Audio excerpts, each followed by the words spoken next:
Olá pessoal, meu nome é Karina Kifuri, eu sou professora da disciplina Matemática Discreta do curso de Licenciatura em Matemática da Universidade Estadual de Santa Cruz, modalidade EAD. Nessa videoaula nós vamos falar um pouco sobre proposições e conectivos.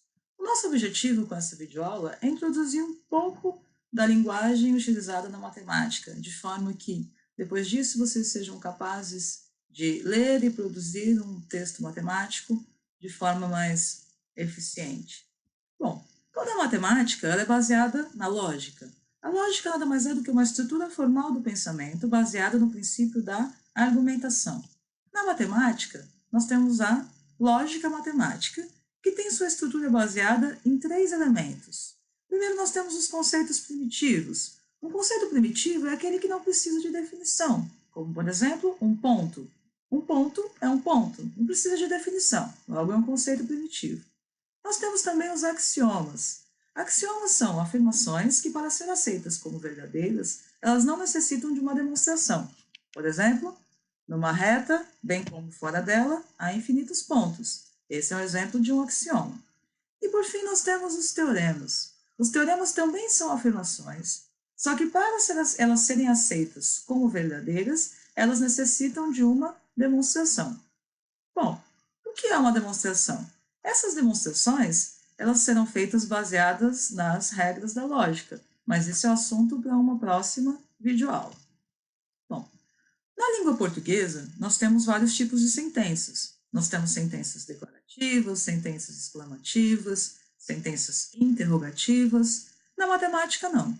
A matemática ela é expressa apenas por sentenças declarativas, para as quais nós podemos atribuir um valor verdade, ou seja, cada uma dessas sentenças ela vai ser verdadeira ou falsa.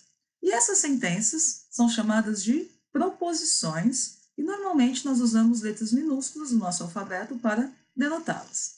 Uma proposição ela se baseia em 3 princípios. E aqui entenda princípio como axioma. Então, uma proposição ela tem que obedecer a 3 regrinhas. A primeira delas, o princípio da identidade, que diz que toda proposição é idêntica a si mesma. A segunda regrinha é o princípio da não contradição. Uma proposição ela não pode ser verdadeira e falsa ao mesmo tempo. E o princípio do terceiro excluído, que diz que uma proposição deve ser verdadeira ou falsa. Não existe uma terceira opção. Logo, uma proposição ela vai ser exclusivamente verdadeira ou falsa. Certo? Vamos ver alguns exemplos de proposições. O cachorro é um animal. Bom, observe aqui, eu estou fazendo uma declaração, eu estou fazendo uma afirmação, e eu posso atribuir um valor verdade a essa afirmação. Bom, o cachorro de fato é um animal, então isso é uma afirmação verdadeira, logo é uma proposição. Certo? Vamos ver outro exemplo. Em Ibicuí tem mar. Eu também estou fazendo uma afirmação e eu posso atribuir um valor verdade a essa afirmação. Ora, em Ibicuí não tem mar, então o valor verdade dessa afirmação é falso. Então, isso é uma proposição falsa. Outro exemplo, 2 mais 2 é igual a 5. Também estou fazendo uma afirmação com o valor verdade falso, logo é uma proposição falsa. Raiz de 2 maior que 1. Também é uma proposição verdadeira, certo? Agora vamos ver exemplos que não são proposições. Por exemplo, ela estuda muito. Por que isso não é uma proposição? Eu estou fazendo uma afirmação, eu estou dizendo que ela estuda muito. Mas eu posso atribuir um valor verdade para essa afirmação? Quem é ela? Eu não sei quem é ela. Então eu não posso decidir se essa afirmação é verdadeira ou falsa. Logo, ela não é uma proposição. Certo? Outro exemplo. 2 mais 2. 2 mais 2 o quê? Eu não estou dizendo nada com relação a isso. Então, isso também não é uma proposição. Vamos a um terceiro exemplo. Esta afirmação é falsa. Bom, eu estou fazendo uma declaração, estou fazendo uma afirmação. Agora, vamos ver se eu posso atribuir um valor verdade a ela. Supondo que essa declaração que eu estou fazendo seja verdadeira, significa que o conteúdo dela é verdadeiro. E o conteúdo dela está dizendo que essa afirmação é falsa. Ora, logo a afirmação ela é verdadeira e falsa ao mesmo tempo. Nós acabamos de ver no princípio da não contradição, que uma proposição não pode ser verdadeira e falsa ao mesmo tempo. Logo, isso não é uma proposição. Isso é o que nós chamamos de paradoxo. Agora observe a seguinte sentença. X mais 7 é igual a 11. Ora, essa declaração ela pode ser verdadeira ou falsa, mas isso vai depender do valor que a variável x assumir. Esse tipo de expressão que contém uma ou mais variáveis são chamadas de funções proposicionais ou sentenças abertas. Quando essas variáveis são substituídas por constantes, aí sim essa expressão se torna uma proposição, e aí ela poderá ser verdadeira ou falsa. No nosso exemplo, nós temos a função proposicional ou sentença aberta que diz que x mais 7 é igual a 11. Se x assume o valor 4, isso se torna uma proposição verdadeira. Se x assume o valor 5, isso se torna uma proposição falsa. Agora, dada uma proposição, ela determina de maneira única uma outra proposição que é a sua negação e que vai ter um valor verdade oposto ao seu. Por exemplo, considere a proposição raiz de 2 maior que 1. Ela é uma proposição verdadeira. A sua negação diz que raiz de 2 é menor ou igual a 1, que é uma proposição falsa. Certo? Bom, agora suponha que nós tenhamos duas ou mais proposições. Nós podemos uni-las de forma a formar novas proposições, e essa nova proposição é o que nós chamamos de proposição composta. O que nós utilizamos para unir proposições são o que nós chamamos de conectivos. Então, conectivos nada mais são do que expressões que servem para unir duas ou mais proposições. Usando esse conectivo, nós construímos novas proposições a partir de proposições dadas inicialmente. Essas novas proposições são chamadas de proposições compostas. Primeiro vamos estudar o conectivo e. Dadas duas proposições, P e Q, nós podemos construir uma nova proposição que será chamada de conjunção de P e Q. Para denotar essa conjunção, nós usamos esse símbolo, que é esse Vzinho virado para baixo, e nós lemos P e Q. Essa nova proposição, P e Q, como ela é uma proposição, ela tem um valor verdade. Nós podemos atribuir um valor verdade a ela, verdadeiro ou falso. Mas o valor verdade dessa nova proposição, que é a conjunção da proposição P com a proposição Q, vai depender do valor verdade de P e vai depender do valor verdade de Q. A proposição P e Q, ela será verdadeira apenas quando P e Q forem ambas verdadeiras, e ela será falsa em todos os outros casos. Por exemplo, considere a proposição P, que diz que 5 é um número primo, e a proposição Q, que diz que raiz de 4 é igual a 2. Vamos uni-las usando o conectivo e para formar uma nova proposição composta, que diz que 5 é um número primo e raiz de 4 é igual a 2. Vamos analisar o valor verdade dessa nova proposição. Bom, P é uma proposição verdadeira, já que 5 de fato é um número primo. Q também é uma proposição verdadeira, porque raiz de 4 é igual a 2. Logo, a conjunção de P e Q também é uma proposição verdadeira. Vamos ver um outro exemplo. Considere agora a proposição P, 5 é um número primo, e a proposição Q, raiz de 4 é igual a 3. Quando olhamos para a conjunção dessas duas proposições, temos a proposição P e Q, que diz que 5 é um número primo e raiz de 4 é igual a 3. P é verdadeira, mas Q é falsa. Logo, a proposição P e Q também é falsa. Um outro conectivo muito comum que nós temos é o conectivo OU. Então, dadas duas proposições, P e Q, podemos construir uma nova proposição chamada de disjunção de P e Q. O símbolo que nós usamos para denotar isso é esse Vzinho, e nós lemos P ou Q. Essa nova proposição, composta P ou Q, ela será verdadeira quando alguma das proposições P ou Q for verdadeira, ou ambas. E ela será falsa apenas no caso em que P é falsa e Q é falsa. Vamos ver um exemplo.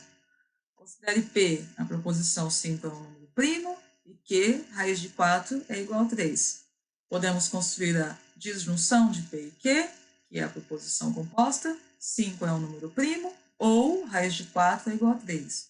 Observe que P é verdadeira e Q é falsa. Logo, a proposição P ou Q é verdadeira.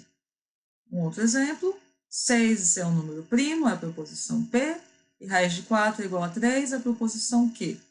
Nós temos a disjunção das duas, P ou Q, que diz que 6 é um número primo, ou raiz de 4 é igual a 3. Como ambas as proposições P e Q são falsas, a proposição P ou Q também é falsa. Bom, nós já comentamos agora há pouco que, dada uma proposição, ela determina de maneira única uma nova proposição, que é a sua negação, e tem valor verdade oposto ao seu. Essa negação da proposição P nós denotamos pelo símbolo til P, e nós lemos não P. Então, a proposição não P tem valor verdade oposto ao valor verdade da proposição P. Vamos ver um exemplo. Considera a proposição P 5 é um número primo. A sua negação não P diz que 5 não é um número primo. P é uma proposição verdadeira, logo não Q é uma proposição falsa. Outra coisa muito comum que nós temos nos textos matemáticos são os quantificadores. Os quantificadores, eles são expressões que servem para indicar o universo sobre o qual será feita a afirmação. Nós temos dois tipos de quantificadores. Primeiro, vamos analisar o quantificador universal. Então, observe as seguintes proposições. Todo mundo é racional. Qualquer pessoa é racional. Cada pessoa é racional. Todas essas proposições elas têm o mesmo significado e todas elas usam o quantificador universal, que em linguagem matemática ele é denotado por esse símbolo que é um Vzinho cortado, e ele é lido como qualquer que seja ou para todo. Vamos analisar um exemplo. Bom, aí nós temos a seguinte proposição. Para qualquer que seja o número alfa real, seno de alfa pertence ao intervalo menos 1, 1. Então, observe que a afirmação que nós estamos fazendo é que seno de alfa pertence ao intervalo menos 1, 1. E o quantificador está sendo usado para mostrar sobre qual conjunto nós estamos fazendo a afirmação. Nós estamos fazendo essa afirmação sobre qualquer alfa que pertence ao conjunto dos números reais. Certo? Bom, um outro quantificador que nós temos é o quantificador existencial. Observe as proposições abaixo. Existe um número natural primo, ou algum número natural é primo. Pelo menos um número natural é primo. Todas essas proposições também têm o mesmo significado e elas usam o quantificador existencial, que é representado pelo E maiúsculo ao contrário e é lido como existe. Vamos ver um exemplo. Aí está escrito: existe um alfa pertencente ao conjunto dos números reais, tal que seno de alfa é igual a 1. Então, novamente, a afirmação que nós estamos fazendo é que seno de alfa é igual a 1. E nós usamos o quantificador para dizer que existe algum alfa pertencente ao conjunto dos números reais. Certo? Para mostrar o universo sobre o qual nós estamos fazendo a afirmação. Normalmente, os quantificadores eles aparecem no início da proposição. Quando nós vamos fazer a negação de uma proposição que se inicia com um quantificador, nós trocamos o quantificador. Então, se uma proposição P ela começa com o quantificador universal, quando nós fazemos a negação de P, nós trocamos o quantificador universal pelo existencial. E se ela começa com o quantificador existencial, na sua negação, ela vai começar pelo quantificador universal. Vamos ver um exemplo. Considere a proposição P. Qualquer aluno é estudioso. Vamos negar P. Então, não P é a proposição. Observe que P ela começa com o quantificador universal qualquer. Então, na sua negação, nós vamos trocar esse quantificador universal pelo quantificador existencial e vamos negar a afirmação. Então, não P é da seguinte forma: existe pelo menos um aluno não estudioso. Então, nós trocamos o quantificador e negamos a afirmação. Cuidado! A frase nenhum aluno é estudioso não é a negação de P.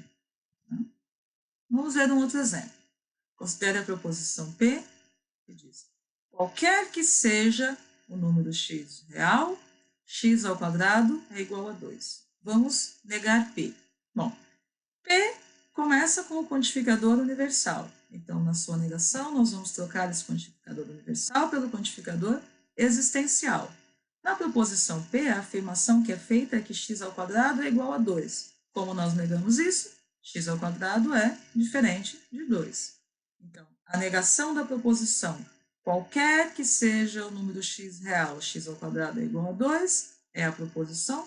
Existe um x real, tal que x ao quadrado é diferente de 2. Ou ainda nós poderíamos ler assim, existe pelo menos um x real, tal que x ao quadrado é diferente de 2.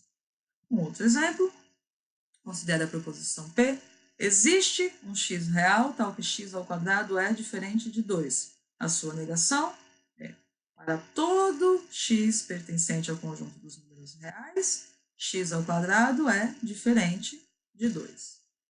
Vamos a um outro exemplo. Considere a proposição P, que diz que qualquer que seja o número x inteiro, x ao quadrado é menor ou igual a 2. Eu quero fazer a negação dessa proposição.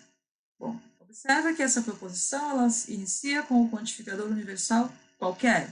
Então, na sua negação, nós vamos substituir pelo quantificador existencial. A afirmação que a proposição P diz é que x ao quadrado é menor ou igual a 2. Como nós negamos isso? X ao quadrado maior que 2. Então, a negação de P é: existe pelo menos um número x inteiro, tal que x ao quadrado é maior que 2. Uma observação, a proposição P ela pode ser lida como qualquer que seja o x pertencente ao conjunto dos inteiros, x ao quadrado é menor ou igual a 2, ou ainda eu poderia ler para todo x inteiro, x ao quadrado é menor do que 2. Bom, pessoal, é isso. Até a próxima videoaula.